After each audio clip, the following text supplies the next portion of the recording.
사울의 딸이었으며 다윗의 아내였던 미갈은 행복했을까요? 사람은 부귀와 명예만으로는 행복할 수 없습니다.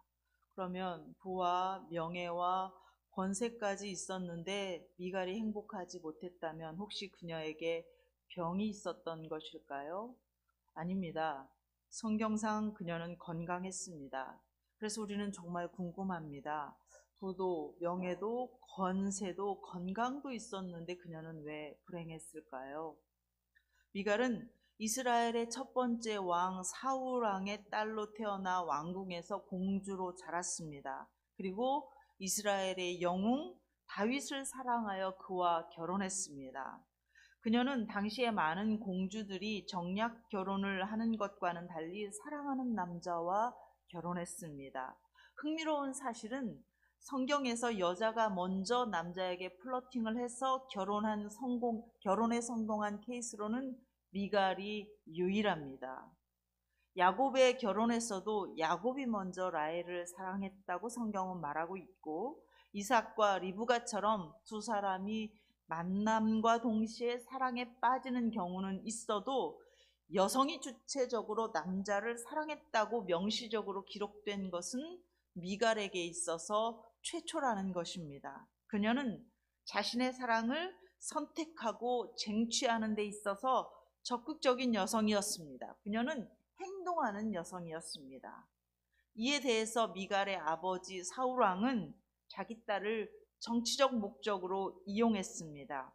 그는 다윗을 향한 불타는 질투심과 시기심으로 다윗을 파멸시키고 싶었지만 나라를 구한 영웅을 대놓고 미워할 수가 없었습니다. 그래서 미갈과 결혼시킴으로 자기의 손아귀 안에서 다윗을 해코지하려는 속셈을 가지고 있었습니다. 사울은 자기 딸의 사랑이나 행복에는 관심이 없었습니다. 그래서 사울 왕이 다윗에게 공주 미갈과 결혼 조건으로 무엇을 요구했는지 아십니까? 결혼 지참금, 신혼집 아파트 이런 거 다 필요 없고 블레셋 사람의 포피 100개를 가져오라고 했습니다. 사울은 블레셋 사람과 100명과 싸워서 그 살점을 가져오기 위해서 싸우다가 다윗이 다쳐서 죽기를 바란 것입니다. 손 안 대고 코 풀기를 바란 것입니다. 미갈은 아버지 사울왕의 눈빛이 정상적인 장인어른이 사위를 바라보는 그런 따뜻한 눈빛이 아니라는 것을 알아챘습니다. 그래서 사울왕이 보낸 자객으로부터 자기 남편의 목숨을 구하기 위해서 창문으로 다윗을 내려달아 도망시키기도 하고, 사람 크기만한 우상을 이불 속에 집어넣고 다윗이 아파서 침상에서 나올 수 없다고 거짓말을 해주기도 합니다. 그녀는 사랑하는 남자를 지키기 위해서 재치있고 민첩하게, 때로는 용감하게 맞설 줄 아는 외향적이고 감성적이고 이타적이고 판단형의 성격을 가지고 있었습니다. 만약 MBTI 성격 검사를 했다면 그녀는 ESFJ가 나왔을 것입니다. 그렇게 시대를 뛰어넘어서 외향적인 성격까지도 갖춘 이 매력적인 미갈은 어째서 행복하지 못했을까요? 그 이유는 미갈은 다윗을 사랑하긴 했지만 다윗의 하나님을 사랑하지는 않았기 때문입니다. 미갈은 사울의 딸이기 전에 여성이냐 남성이냐 성별을 논하기도 전에 그녀는 이미 하나님의 백성이었습니다. 하나님께서 그녀를 창조하셨고 그녀는 하나님의 선택받은 백성이었습니다. 그렇다면 그녀의 가치관 속의 1순위는 누가 뭐라고 해도 하나님이어야 맞습니다. 지금 다윗은 하나님을 향한 믿음 때문에 사울 왕으로부터 고난을 당하고 피신하여 있는 것입니다. 다윗에게 하나님의 영광과 기름 부음이 있었기 때문에 아버지 사울 왕은 질투심에 눈이 멀어 있습니다. 그러면 이제 그녀는 선택을 해야 합니다. 아버지냐 남편이냐. 하나님을 거역하고 악신에 이끌려서 다윗을 죽이려고 하는 아버지를 선택해야 할 것인지, 하나님의 영광을 위해 기꺼이 도망자의 삶을 선택한 남편을 선택해야 하는 것인지 그녀는 지금 갈림길에 있습니다. 그리고 드디어 판단형 성격답게 그녀는 선택합니다. 나 미갈은 이제까지 아버지 사울왕의 왕궁에서 공주로서 권세를 누렸던 것처럼 앞으로도 계속 그렇게 살 것이다.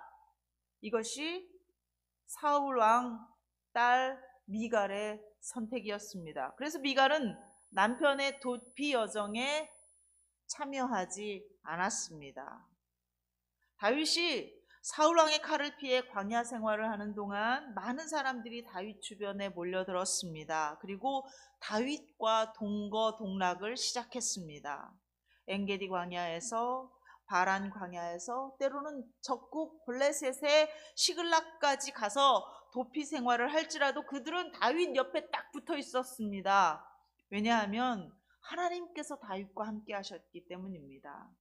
우리가 항상 기억해야 하는 것은 믿음이라고 하는 것은 실제입니다. 믿음은 추상적인 단어가 아닙니다. 믿음은 지극히 현실적인 단어입니다. 하나님께서는 우리의 현실을 떠나서 역사하지 않으십니다. 우리가 예수님을 믿는다라고 하는 것은 주일에 교회에 와서 예배 한번 드리는 것으로 끝나지 않는 것입니다. 믿음은 일상이라고 하는 우리 생활 가운데 계속해서 나타나는 것입니다. 그러면 하나님을 향한 믿음이라고 하는 단어를 사울 왕과 같이 살면서 쓸 수 있겠느냐는 것입니다. 안타깝게도 사울 왕을 이끌고 있는 것은 믿음이 아니었습니다. 그는 하나님의 말씀, 하나님의 영광, 하나님의 약속, 하나님의 통치하심에 대해서는 전혀 개의치 않았습니다. 오로지 자기 영광, 자기 권세, 내 왕의 자리, 사울 왕의 모든 삶의 중심은 자기 왕권 광화라고 하는 것에 이끌려 살고 있었습니다. 그래서 백성들은 사울 왕을 따라 살다가는 믿음을 제대로 가질 수 없다라고 생각한 것입니다. 그렇다고 이 당시 백성들이 아주 신실한 믿음을 가지고 있었던 것은 아니었습니다. 자기들도 제대로 된 믿음 생활을 하고 있지 못했지만 사울 왕의 통치 아래 있으면 이건 아닌데 라는 생각이 자꾸 들었던 것입니다. 그래서 그들은 보따리를 쌌습니다. 결단하고 사울 왕을 피해서 다윗과 함께 살기로 결정한 것입니다. 물론 다윗과 함께 사는 것은 여러 가지로 어려움이 있었습니다.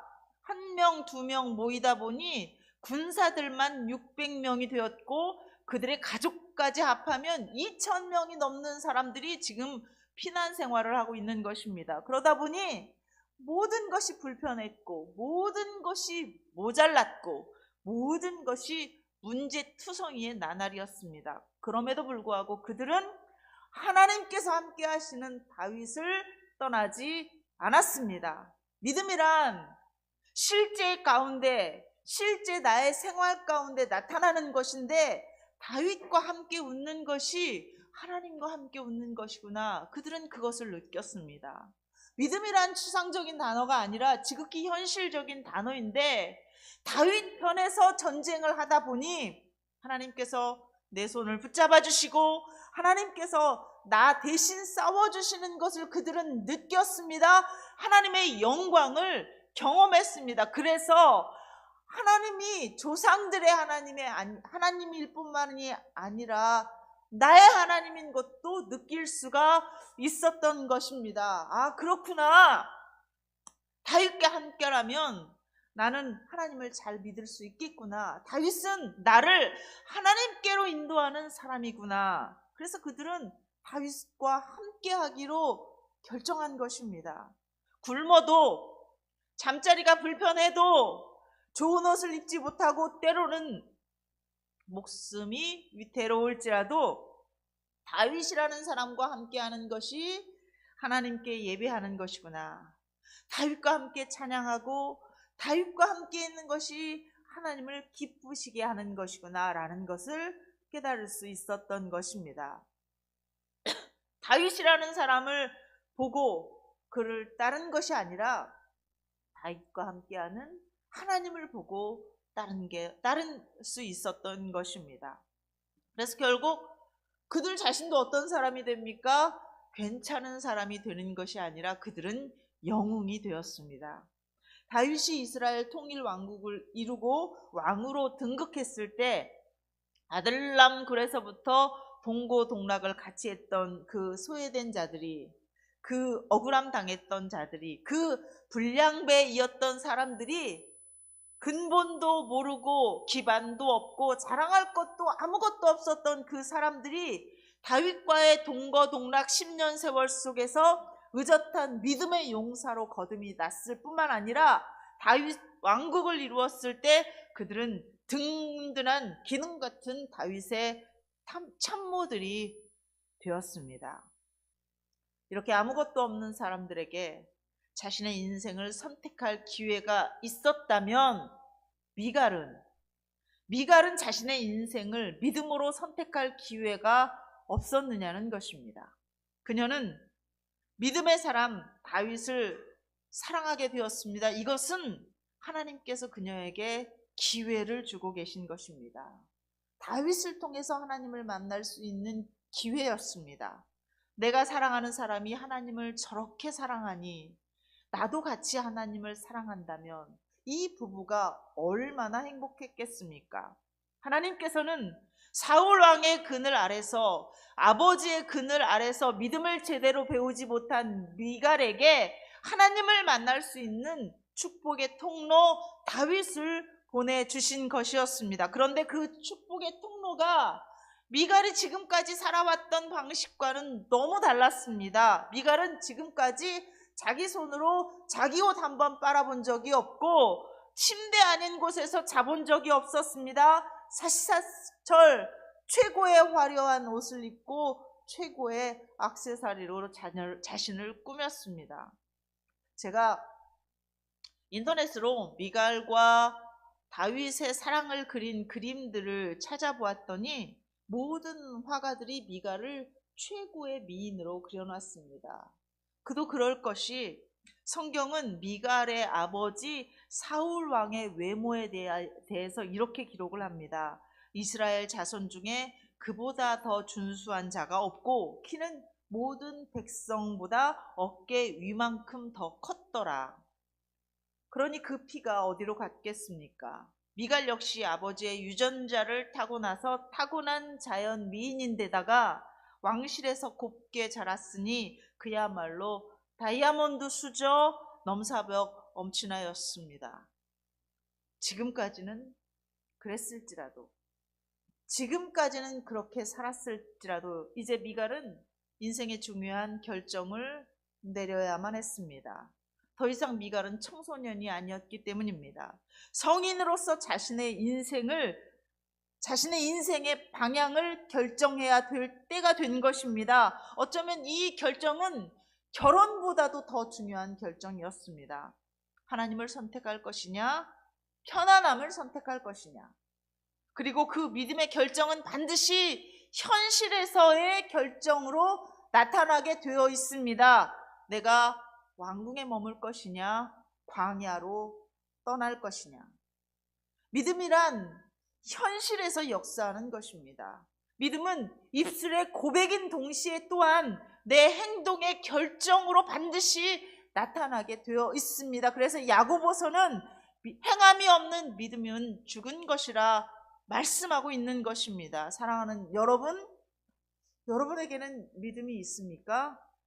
여러분의 믿음이 지금 예배 시간에 기도하고 찬양하고 예배 드리는 것으로 나타나고 있습니까? 그렇다면 여러분의 믿음은 또한 반드시 여러분의 인생의 결정 속에서도 나타나야 하는 것입니다. 다윗을 잡지 못해서 화가 난 사울은 궁궐에 남아있던 미갈을 다른 남자에게 재혼시켜버립니다.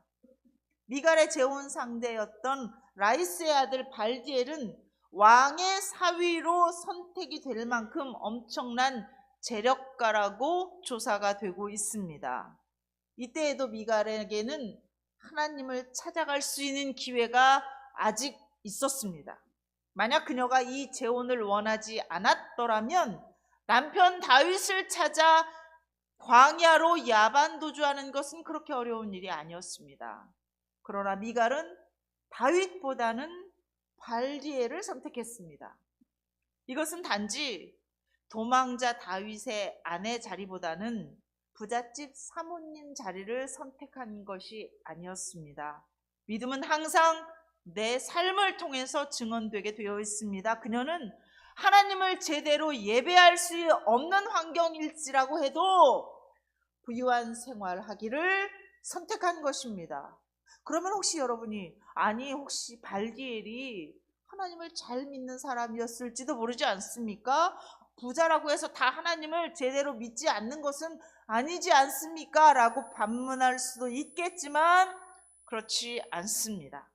지금 이 시대는 사람들이 다 자기 마음대로 하나님을 믿었다라고 하는 사사기를 지나서 악령에 붙들릴 사울왕이 통치하는 시대였습니다.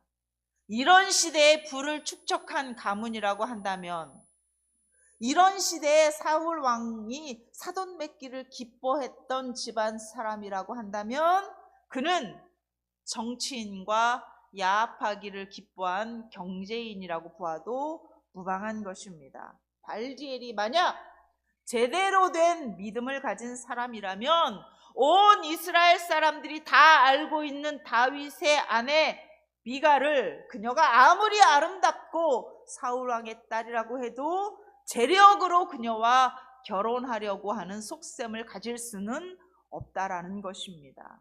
미갈은 또다시 아버지의 정치적인 도구로 이용당하고 있습니다. 그러나 여기에는 미갈 자신의 선택도 포함되어 있는 것입니다. 미갈의 인생이 정치적 도구로 사용된 것은 아버지에게만 그런 것은 아니었습니다. 다윗도 미갈을 정치적으로 이용했습니다. 다윗은 유대의 왕이 된 후에 정치적 분열 상태에 있던 북쪽 이스라엘 사람들과 통합하기 위해서 사울 왕의 지지 세력을 하나로 묶을 수 있는 끈을 갖기를 원했습니다. 그래서 사울 왕과 자신의 연결고리였던 미갈을 아내로 다시 데려오도록 명령합니다. 이미 재혼해서 새로운 가정을 꾸미고 있는 미갈을 강제로 데려올 때 재혼한 남편인 발디엘이 그녀를 빼앗기고 싶지 않아서 바후림까지 울며 따라왔다고 성경은 기록하고 있습니다. 이 상황으로 보면 미갈은 재혼해서 하나님과 관계없이 나름 사랑을 받으면서 행복한 인생을 살고 있었던 것으로 우리는 추정할 수 있습니다. 그러나 그 행복이 오래가지 않았다는 것입니다. 또다시 정치적 목적에 의해서 전 남편인 다윗에게로 돌아와야 했습니다. 인생에는 이런 슬픔들이 있습니다. 믿음을 떠나서, 신앙을 떠나서 한 가정이 깨어진다는 것은 너무나도 가슴 아픈 일입니다. 그렇다면 지금 현재 남편인 발디엘이 바후림까지 울며 따라오고 멈춰서 돌아가지 말고 다윗 왕 앞에까지 울며 따라왔다면 어떻게 되었을까요? 비록 자신이 도피 생활하는 다윗 몰래 도둑 결혼을 해서 다윗의 아내를 빼앗아 가긴 했지만 그가 진정으로 미갈을 사랑했다면 그 죄에 대한 모든 죄값을 치르고라도 사랑하는 아내 미갈을 지키고 싶었다면 다윗 왕 앞에까지 와서 엎드려서 울었다면 어떻게 되었을까요? 다윗 왕이시여, 제가 잘못했습니다. 당신의 아내였던 미갈을 제가 사랑해서 당신과 정식으로 이혼한 것도 아닌데 몰래 재혼한 저의 죄를 인정합니다. 어떤 식으로든 저의 죄값을 치르겠습니다. 그러나 이미 미갈과 가정을 이룬 채 10년이 지났습니다. 그러니 미갈을 빼앗아 가지 말아 주십시오. 저의 가정을 깨지 말아 주십시오. 라고 울면서 간청했더라면, 하나님이 짝지어 주신 것을 사람이 나눌 수 없으니 이미 가정을 이룬 우리들을 불쌍히 여겨달라고 간청했더라면 하나님 앞에 살기를 애쓰던 다윗이니까 그 결과가 달라졌을지도 모릅니다. 한 남자의 순정 앞에서 정치적 수단으로 미갈을 이용하려고 했던 다윗이 자기 자신을 돌아보면서 그들의 가정을 지켜주고 싶은 마음을 가졌을지도 모르는 일입니다. 그러나 발디엘의 사랑은 바울임까지 오다가 되돌아가는 사랑이었습니다. 다윗 왕 앞까지, 나보다 더 권세를 가진 자 앞에까지는 올 수 없는 사랑이었습니다. 남자의 순정이 아무리 지극하다고 해도 권력 앞에서는 이렇게 무너지는 것이었습니다. 인간의 삶은 이렇습니다. 그래서 이제 다시 미갈은 다윗과 재결합해서 왕궁에서 살고 있습니다. 그녀에게는 아직도 왕궁에서 살만한 권세와 재력과 부와 건강과 미모까지 갖추고 있습니다. 이제 그녀의 나이도 30대 중반이 되었습니다. 100세 시대를 사는 지금으로 생각해보면 30대는 아주 어립니다. 그러나 이 당시의 30대는 중년이었습니다. 그녀는 인생살이를 통해서 사랑도 영원하지 않다는 것을 깨달았습니다. 아버지, 전 남편, 재혼한 남편, 그 어느 누구도 자신의 행복을 끝까지 지켜주지 않았습니다. 그래서 자신과 끝까지 같이 할 수 있는 사람이 없다는 것을 깨달았을 때 미갈은 고립과 소외감 속에서 자신의 존재 가치를 잃고 사랑의 결핍을 느꼈습니다. 바로 그때 하나님은 또다시 외롭고 쓸쓸한 그녀를 찾아와 주셨습니다. 어떤 방식으로 찾아왔습니까? 마리아에게 천사를 보내서 하나님의 음성을 들려주셨던 것과 같은 환상적인 방법이 아니라 현실적인 방법을 통해서 그녀에게 찾아오셨습니다. 예배와 찬양을 통해서 그녀에게 찾아오셨습니다. 오늘 본문 12절에서 15절까지 말씀을 다시 읽겠습니다. 12절에서 15절까지 같이 읽겠습니다. 어떤 사람이 다윗 왕에게 아뢰어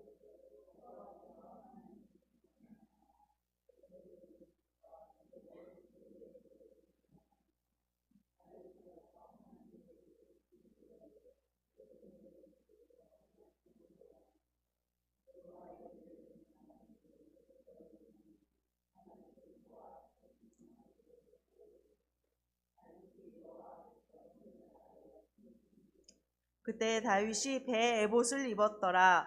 다윗과 온 이스라엘 족속이 즐거이 환호하며 나팔을 불고 여호와의 궤를 메어 오니라. 아멘.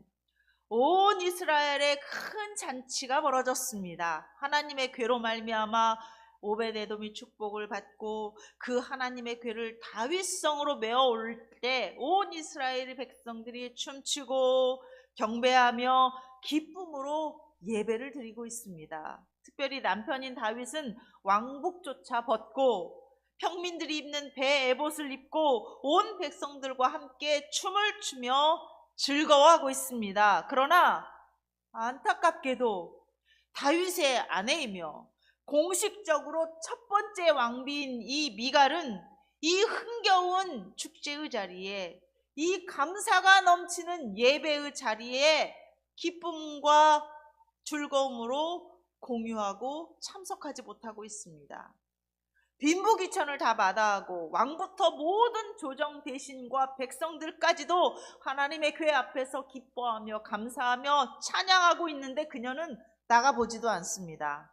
왕궁 높은 곳에서 창문을 통해 내려다보고 있을 뿐입니다. 수금과 비파를 울리면서 소금과 양금과 제금을 울리면서 다 같이 나와서 하나님의 언약궤를 맞이하라고 그렇게 외치는데도 한 목소리로 소리 높여 하나님을 찬양하자고 하는데도 미갈은 함께할 필요가 없다고 생각합니다. 그녀는 참여하지 않았습니다. 그녀의 눈에는 언약궤를 메고 오는 사람들이 먼지와 땀으로 뒤범벅이 되어서 찬양하고 춤을 추는 모습이 그렇게도 안심스럽게 보였습니다. 뭐하러 저런 고생을 저렇게까지 하는 거지? 왜 저렇게 복잡하게 하나님을 섬긴다고 고생을 하는 거지? 마음속으로부터 비웃고 있었습니다. 급기야는 하나님의 임재 속에서 예배를 마치고 기쁨으로 충만해서 자기 가족을 축복하러 돌아오는 남편 다윗 왕을 향하여 폭발합니다. 그녀의 믿음이 그녀의 입술의 말을 통해서 나타나고 있는 것입니다. 20절 말씀도 한번 보겠습니다. 20절 말씀 같이 읽습니다.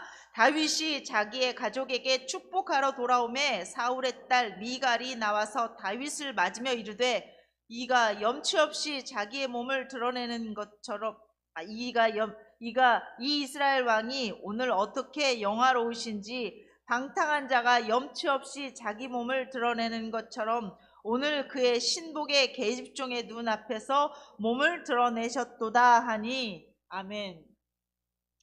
사랑하는 여러분, 참으로 슬픈 일입니다. 남편과 아내가 이렇게 대화를 나누면 안 됩니다. 미갈은 마땅히 사랑받아야 할 부모에게 철저히 도구화되었었고 자신이 그토록 사랑한 남자에게까지 외면을 당했었습니다.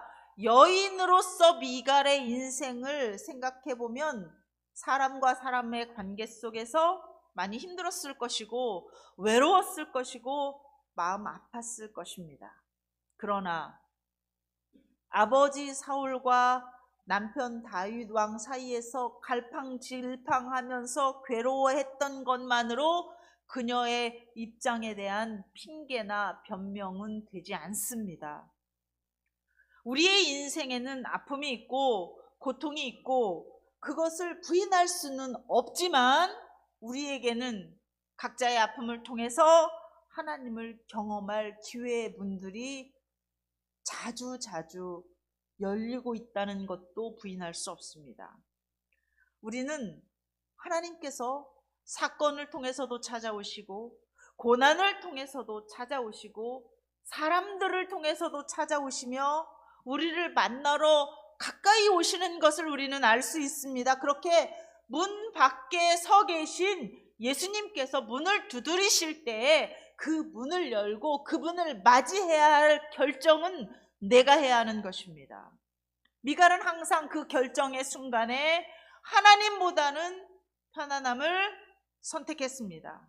공주로서, 왕비로서 포미를 선택했습니다. 체면을 선택했습니다. 자신의 안락함을 하나님보다 먼저 선택했습니다. 사랑하는 여러분, 미갈, 그녀의 이름은 무엇입니까? 누가 하나님과 같겠느냐? 내 인생에 하나님과 같은 사람이 누구냐? 나를 끝까지 사랑해 줄 사람이 하나님 외에 누구냐라는 것이 바로 미갈 이름의 뜻입니다. 그런데 미갈에게는 미갈이라고 불리는 그녀는 평생 누가 내 인생의 하나님과 같으냐라는 이름으로 불리면서도 믿음의 고백이 단 한 번도 없었습니다. 미갈 그녀의 이름은 나였습니다. 항상 그녀는 나 중심이었습니다. 그러나 그 나를 채우고 있는 그 무엇으로도 나를 만족시킬 수가 없었습니다. 나의 행복을 지킬 수가 없었습니다. 그래서 미갈은 성경에 분명히 기록되기를 늙도록 외롭고 쓸쓸하게 살았던 비운의 여인이 된 것입니다. 오늘 하나님께서는 우리에게도 묻습니다. 여러분에게 묻습니다. 너의 이름은 무엇이냐? 여러분의 중심은 어디에 있습니까? 하나님과 함께라면 광야라도 갈 수 있고, 하나님의 함께라면 명예를 내려놓을 수도 있고, 하나님의 이름을 당당히 말할 수 없는 자리라면 결코 그 자리를 차지하지 않을 것이라고 고백할 수 있습니까? 믿음의 고백은 환상적인 추상적인 단어가 아니라 내 실제 생활 속에서 나타나는 것입니다. 하나님께서 물으시는 이 질문 앞에 저와 여러분이 진심으로 대답할 수 있게 되기를 주의 이름으로 축원합니다. 기도하겠습니다. 하나님, 오늘 우리 예배 속에 오셔서 우리의 마음의 문을 두드려 주시니 감사합니다. 우리의 현실에는 어려움과 아픔과 슬픔이 있어도 또 한편에는 하나님 앞에 은혜 받을 수 있는 수많은 이유가 공존한다는 것을 고백합니다. 우리 눈에 어려움보다는 은혜가 먼저 보이게 하여 주시고, 이익보다는 믿음을 먼저 선택하게 하여 주시옵소서. 그리하여 평생 늙도록 예배하며 찬양하며 웃으며 감사하며 행복한 성도로 살아가게 하여 주시옵소서. 예수님의 이름으로 기도하옵나이다. 아멘.